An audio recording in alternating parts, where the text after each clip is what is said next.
Welcome to the CYF course, and today we will check if we are good listeners.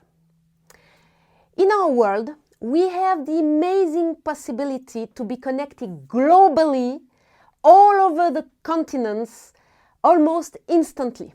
We can listen to news, info, opinions, advices, how-tos in a click through the web, and hearing so many voices that sometimes, personally, I feel overwhelmed. It overstimulates me, and I feel inside agitated. I realized I could also become dependent on them. We don't want to miss something. We want to stay on top of the newest thing. I came to the conclusion that this agitation damaged my ability to concentrate, to focus, and to listen. And I realized that because I had the habit of first thing I was doing when I was waking up in the morning is to take my phone and to check my WhatsApp and to check the mails, And after, it was difficult for me to concentrate when I come to my time with my father. I had a hard time to focus. And it took me some weeks after I took the decision, not to touch my phone before my time with our father. And I had really kind of a fight here, but it changed. And I'm so happy that now I have this good habit for me. I'm not saying it's the case for everyone, but it was for me. And for me to take my time with the Lord first thing in the morning before all the other agitation is a key if I really want to focus on His voice. And if during the day I feel, my thoughts going in too many directions, I stop and I try to receive the peace of the Lord, to hear His voice again before continuing on. In the Bible, several hundreds of times, we are asked to hear and listen. And we have been created with one mouth and 2 ears.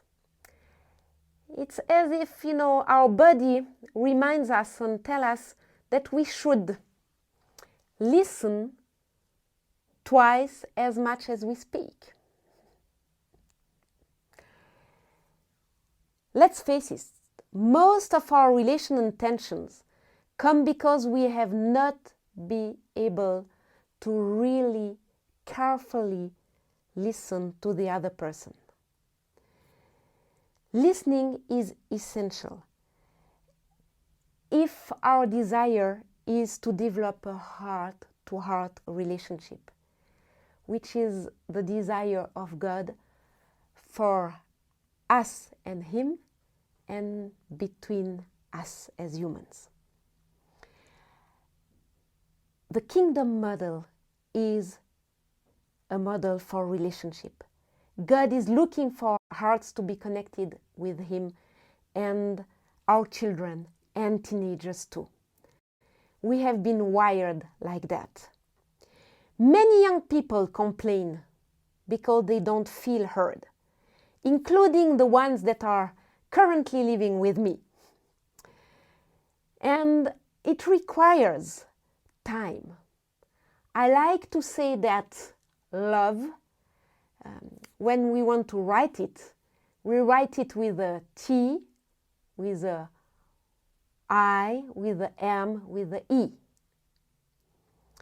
Sustained attention, no cell phones, no watching a screen. With eye contact is very important for me. When someone is not looking at me while I'm speaking, I really have the impression not to be heard. And finding the right moments. In our family, I know that if I'm not at home when my children are coming back from school or from their places where they have been working, I'm missing something, because it's usually times where they like to share. And if I miss that time, it will not be repeated. And I've lost an opportunity to listen to them. And I have to realize that, their timing for them to communicate are not always mine. For example, I know that one of our boys likes to share when it's late at night. When I'm just at the end of my day saying, oh yes, I'm almost at the end of my day. And it's here that he came and he started to share. And I have to make a little, process in my heart, and I want to do it because I enjoy these moments. But right there at that timing, I had to say, okay, now this is the time. It's okay, you will not do what you plan to do. It will be delayed, but it's okay because it's worth. Of course it's worth. No doubt about it. To increase our level of listening, we can use tools, of course. One of them being active listening. It means that when I decide to listen to someone, I choose to enter into his shoes, into his perspective. And it means that I don't have already my interpretation ready, to fight back on him, saying, even before you say anything, I know the true reason why you did that. Or while he's explaining you why he did that, telling him, I know the true reason. You don't have even to say it to him. But if you think it, you are only thinking it, in a way you just show it. And it's really killing a true hearing. Be attentive to your body language. If you are like closed, or if you are open, like in a welcoming position, it makes a difference. One key also is to repeat what you have heard. And sometimes you will be surprised because you thought that you listened well and that you are repeating exactly what he said. And you say it again and he says, no, it's not at all what I shared with you. You're like, oh, wow. So can you please repeat it for me?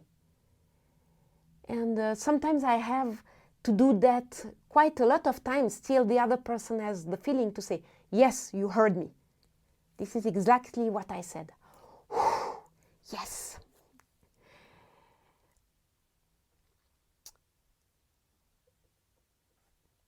I would like to conclude with 2 tips. If you know that it's difficult for you to listen. First one is for you to take an object, like a teddy bear, a candle, a stone, whatever you have at home or next to you, and to give it to the person. As long as she has the object in her hand, it means that you are not allowed to speak. And this stone is a reminder. She had the object. I will not speak. Once we have been in a really difficult situation and we used that, and it was really helpful. Or more lately, in a group, we came to realize that we were never listening to one person. We were always interrupting her, and we decided to use that. And we said, as long as she has this subject, we will not say anything. And it works. And it was really a help. Another thing, if you know that it's difficult for you to stop speaking, when you are in a group, because you love to speak, you have many things to share. Sometimes you know how difficult it can become in a group when you have someone speaking and speaking and speaking and speaking, and you are no more hearing.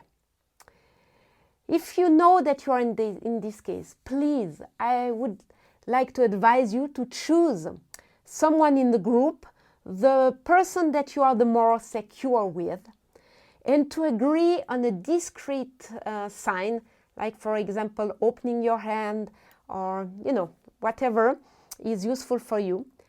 And it will be a sign that you can show to the other person. And so you will know that you have to stop when you see this sign. Listening is an art, and it can be learned. It prevents so many relational bombs, misunderstanding, to explode, that I really would like to encourage you to further process this topic and to check if you are a good listener or how you can improve. And the question appearing on your screen will help you do that. Bye for now, and see you soon.